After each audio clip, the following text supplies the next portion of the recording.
Hi everyone, I'm going to show you how to cut out a pattern. So not just cutting it, I'm going to show you how to place it on the fabric, how to mark it on the fabric, and then how to cut it out. Now things you're going to need is obviously a pattern. Now instead of cutting out a whole pattern, I'm just going to do one pattern piece. I promise I'll do a video at another point where I do a whole pattern, but just to get down the basics, I'll just be doing a pattern piece. So you will need a ruler, quite long one's a good idea. Handy if you've got a needle just with some thread on it. Try and choose a nice bright color, and I'll just place these items over here to my side, but so you know what you need. Some bright thread, I always use pink or red. Some markers, now I use these Crayola washable, but any kind of marker that works for you. I do have clippers here, but that's just for the colored threads. You don't really need clippers. Measuring tape or a ruler. I always have both on hand for when I'm cutting out patterns. You need some pins when you're going to pin the pattern onto the fabric, and you'll need scissors for cutting. So that's what you're going to need. And I always cut my mock-ups out on calico. That's why I've got some calico here. So the first thing I'm going to do is just make sure I'll just cut out enough fabric just for this pattern piece. So the first thing though, in order to do that, is I need to find the grain line of the fabric. Now the grain line is the same as the selvage. So where that selvage is, that is the grain line of your fabric. And on every single pattern, it will have a grain line. Now when a pattern is cut, or recommends that it's cut on the fold, this is your grain line. I think it does say that on there. No, this one just says center fold. But when there is a center fold like this, that means that is where your grain line is. So we're going to be lining up that grain line with the grain line of the fabric. But we don't want to line it up like this, because this is saying to cut it on the fold. So we need to fold the fabric over and then line up that grain line with the straight grain. So I'm just going to fold enough fabric. And when you're folding it, see if there, that's a bit of a crazy angle. What we want to do, this way you can use your measuring tape or your ruler, because if we do it at a bit of a crazy angle like this, and say then we line up our fabric like this, that's still not on the grain line because we've got it at this angle. What we need to be doing is making sure as we're folding the fabric and getting enough fabric, is that this grain line and that fold is the exact same measurement on this side as it is on this side. So what I do, so you're not measuring and then putting the pattern, measuring it, putting the pattern, I tend to just look at the pattern and give it a quick measure at the widest part. So you see where that dart is. So we'll just say, look, 28 centimeters will be plenty. So we'll just mark 28 centimeters here. So it's 27 there. So we need to make it a bit more. Now I've done a bit too much. 20. Actually, what I might do is I'll mark it at, so see I'm lining it up there near the fray. I'll zoom in so you can see. Oop, I've zoomed in too much. There it is.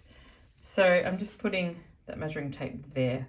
I do find that sort of like if you're putting on the frayed bits, you might be unsure where you're actually measuring. So I just put it there generally. So I'll zoom back out now. So explain what I was doing again. So I said 28, so I'll mark 28 here and mark 28 down here.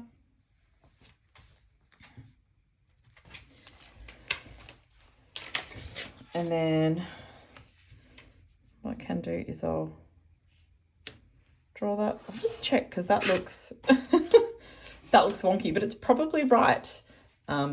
Because see here, it's also at a bit of an angle.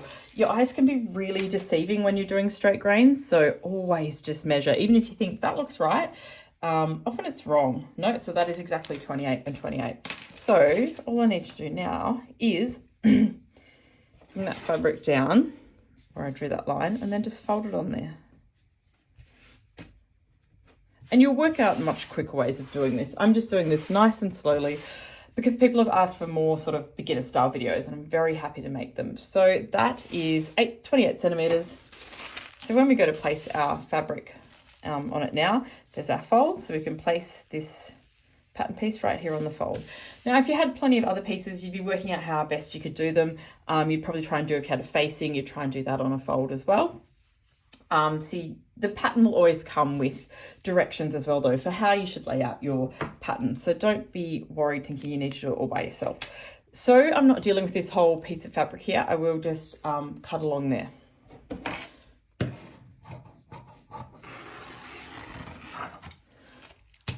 So I'll move that out of the way, and I'll cut along here as well.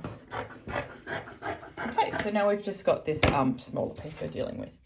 So you're going to place your pattern down, make sure it's really nice and smooth. I always run the iron over my patterns as well, not with the steam because they tend to want to curl up at the edges, just with heat, and not too hot either because, again, they love curling. So do try and iron your patterns, iron them flat, and then we're just going to line up this line with the fold, and we can start pinning. So the way you're meant to pin, look, I just taught myself and started pinning, but I was reading a sewing book recently that was talking about that when you do pin, it's quite an old sewing book, but they were saying that you should always pin and pin towards the corner like this. And I thought that is actually quite a good way to pin when you think about it. My other advice would be to not pin where you need to do markings like this. Because you're going to need to transfer these markings to your calico, and if you've got pins in the way, it can be a little bit annoying. I also sometimes put something just heavy, like a pin bowl or a ruler or a pattern weight when I'm pinning. So you see there, it just moved a little bit as I was trying to pin it. So that's not great. So I will take it out again. Look, it's better if I make mistakes and you see the mistakes I make. So I'm just making it sure it's perfect again. I'm going to put the pin bowl there, and I'm going to pop a pin in again. I'll start down here. Often when it's in the fold, I do like to pin it on the fold just to make sure it's not going to move anywhere. Pop one up there, and I'll do the other one, like I said, towards the corner. Look, it's up to you how many pins you use as well. I'm pretty light on pinning because I feel quite confident with my cutting. And also this pattern I already have cut out in a size 12. When I'm just getting a pattern straight from the packet, I'll do sort of a rough cut around and then place it straight onto the pattern ready to cut out. But this one's already perfectly cut at 12, so I'll just be cutting around the cut line on this. So to me, look, that's probably pinned enough. I do always, on straights, I feel like you don't need straight lines, you don't need to put stacks of pins. But on curves like necklines, arm lines, look, you can definitely put 2 or 3 for sure, because the curves, they want to move as you cut. And I prefer to cut with scissors. I know lots of people use those rotary cutters. I just prefer scissors. Okay, so it is all pinned. Let's try and make sure that's nice and smooth. So the next thing I would generally do is do my markings. So everywhere there's a marking, and I'll grab a big red texture just so you can see. So I'll draw these in. Ignore this red line. I can't remember what I put that there for, but there's a notch here. I just want you to see these notches, so they're really obvious. So we need to move these notch markings onto the fabric so that when you're sewing, you know which pattern pieces you need to meet up. And always put your notches in. When I was first starting out sewing, I could never be bothered. Oh my goodness, they're the jigsaw. Like, that is how you put, it is a jigsaw. That is how you put all the pattern pieces together. So make sure you put your notches in. It was the most important thing. We've got one up here. So they're the notches. And I know I've just marked them on the pattern there. The way I will mark them when I cut them out is I'll cut it with the scissors, and I'll show you how I do it. I just basically cut a little nick into the fabric. But they're red there, so that means I absolutely won't miss them now. So the only other thing we really have to mark in is this dart. Now I'm trying to think, because I want to show you a few different ways to do this. So if you don't want to, as I said, I cut it with scissors, and I will show you. If you don't want to do a nick in for the dart, like a little cut, because sometimes you can get confused with the dart and where the notch is. So you could just mark it with a fabric marker like that. And same as here where, I'll zoom in for this, sorry. So where that dart is, and because this is tissue paper, the pen will go through. So you can just mark it there, and that will go through and mark it. The thing is, you need to mark it on your other side. So a quick tip here is you can just throw a pin through it and then flip it over and mark it on the other side. I find that the quickest way to mark darts. And obviously you'll need to absolutely check that's gone through. So I'm just gonna, on this side, because we know it's gone through the other side because we can see it. And yes, it has gone through there. So the other way you can do markings. I'll take out some pins to show you the other way I like to do them. So I still stick a pin through it like this. So you know that's the marking, and I sort of pull back the pattern. And it really just depends on your fabric. Because it's just a calico mock-up, I would use markers because you don't need these marks to come off. So I'd sometimes even use Sharpies just so they're quick and easy to find because it's a mock-up. But if this was on your fashion fabric, your final fabric, or something like a slippery chiffon, this is where I would use a bright coloured thread. And the way I would do it is I'm just going to grab a few threads there. Honestly, this is always so much harder when I'm filming than when I'm trying to do it on my own. So all I've done is grab a few threads from this side of the fabric, and I'll snip that. So that's marked there now. You can see that fabric there's marked. And then I'll do the exact same thing on the other side. So I've still got that pin poking through. There we go, we've got the bright coloured thread. And so just nick a few pieces of the fabric there, a few fibres of the fabric really. I tend to try and keep 2 threads in. I find if you do 1 thread, it just likes to fall out. So do 2 threads and trim that there. So that's the other way I mark, especially on slippery fabric. And that way you're not really having to take the pattern off. See, the pattern's still here. Zoom back out. The pattern's still, I've taken out a few pins in order to do that, but not heaps. So now I can just pop those pins back in. So that is the dart marked. And on this, that dart is probably the most important thing on this pattern piece. So yeah, I would never do thread on the edges, even if it's a slippery fabric. I'd probably just snip into it. But sorry, if it was chiffon or something, I might use this, or I might use a marker, I might use thread. Really just depends on what it is you're making. So as far as I'm concerned, everything's marked enough now, and we can just start cutting it out. And so as I cut it out, I'll just explain to you how I'm going to do these notches. So, and I always cut, I guess, with a few people have asked me how I cut. Look, I think I move the pattern around the whole time, but I tend to cut, I'm trying to think. So my left-hand side of the scissors is closest to the pattern. Cut whichever way is most comfortable for you though. I don't think there's this preferred proper way. Just cut whichever way is most comfortable. So here I'm cutting the shoulder seam. Then I'll just zoom in. So for this, I'm just going to nick it with the scissors like that. Now, because this is so see I've done a little cut about 5 mil. We know this is, well, I know this is a commercial pattern, so it's a 1.5 centimetre seam allowance. So that means you've still got about that much fabric there. So cutting in 5 mil, you're not going to impact where your seam is. You're not going to impact, like you're not cutting into your fabric. So don't stress about that. Some people have said, oh, but you're cutting into the fabric, it will keep going, or you'll see it. You've got so much, you've still got a whole other centimetre there. So you can absolutely nick into your fabric. And I'll just do that for the rest of the notches as well. So here's the arm, so just cut around that.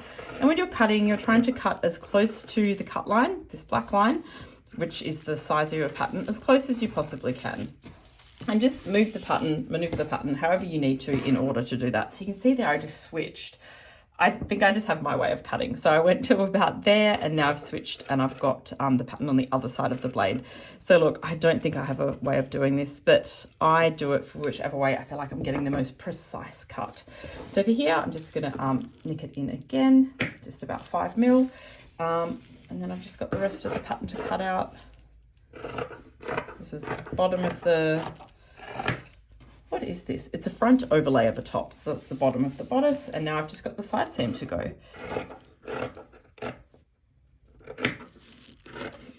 I'm thinking how I'm going to do these dart markings. See, I find, so I'm going to cut a little notch in there because that's for that notch. What I've found is sometimes if I put little cuts here and here, when I go to put the garment together, I'm like, oh, hang on, does the dart go all the way down here?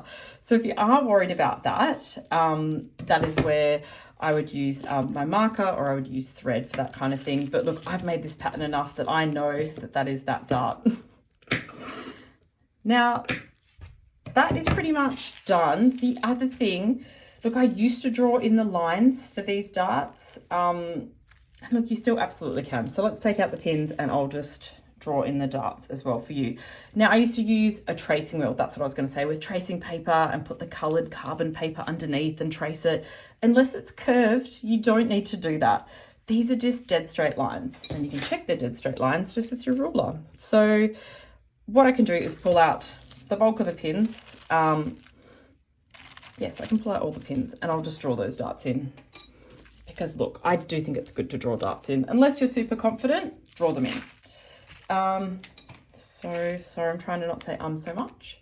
I did put these little nicks as I like to call them, but I'll just draw them here so they're really obvious. Let me take the pattern away now. So there's our whole bodice pattern. So that's the little dart, the point of the bust dart there. That's really obvious. So we know that this is the dart here. So we'll just draw these lines in. So at least now when we're sewing, we have really perfect lines that we can follow for sewing that dart. Now remember, I've got to do it to the other side as well. Now, if you're drawing these darts in and making these, putting this thread or any kind of markings, always try and do it to the wrong side, because you don't want it on the right side. You definitely don't want lines or markings, even though these are washable, but you just never know. The other reason why you want it on your wrong side is because when you're constructing, you think about this dart. Sorry, I'll do it to the other side and then I'll show you what I was going to say. The reason why you should always do the markings on your wrong side. I think when I first started out, I used to put them on the right side and think, oh no, what have I done? So always put your right sides of your fabric together, and these, you should be doing all your markings and looking at the wrong side of your fabric when you're cutting out a pattern. That is very important. I should have mentioned it, but I'm doing calico. So the reason you're doing it on your wrong side, and I'll zoom out a bit again now. So let's open up the bodice. And the reason you're doing it on your wrong side is because when you're making that dart and you're pinning it before you sew it, you're going to be grabbing, that's the bulk of the dart you're wanting to pin out. This is your wrong side. You want that dart, as you're pinning it to sew it, you want those darts on the inside of your bodice. So of course you need the markings on the wrong side so you can see what you're doing. If you have them on the right side, you have to transfer them to the wrong side. So that is why you put your darts markings on the wrong side of your fabric.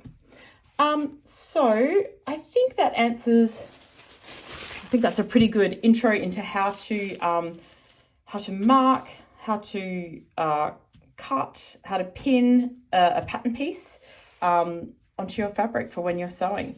So like I said, I'll do one where I do a whole pattern, but really that is everything you really need to know. Make sure you look for your straight grain, mark and match up that straight grain on your fabric. Make sure you do all your notches and all your markings. Always move all your markings onto your fabric. Make sure the wrong side of the fabric is always facing you, and that's what you're doing your markings on. Have your right side, the good side of your fabric, on the inside. So just think you're keeping that nice and safe on the inside. That's how I think of it. You're not allowed to look at it yet. It's on the inside. So keep the wrong side facing you. That's what you're going to put your pattern on. That's what you're going to do all the markings on. Oh, and it doesn't matter if your pattern is that way around or facing away from you. Generally patterns, when they show you how to place them, they will have them in certain directions, but you can move them around, and they do that so you're not wasting fabric. So definitely follow their guide. But if you're a bit short on fabric and you think, oh, if I turn this the other way, that will fit better, then do that. Only time you don't want to do that if you've got like plaids or a pattern you're trying to match up.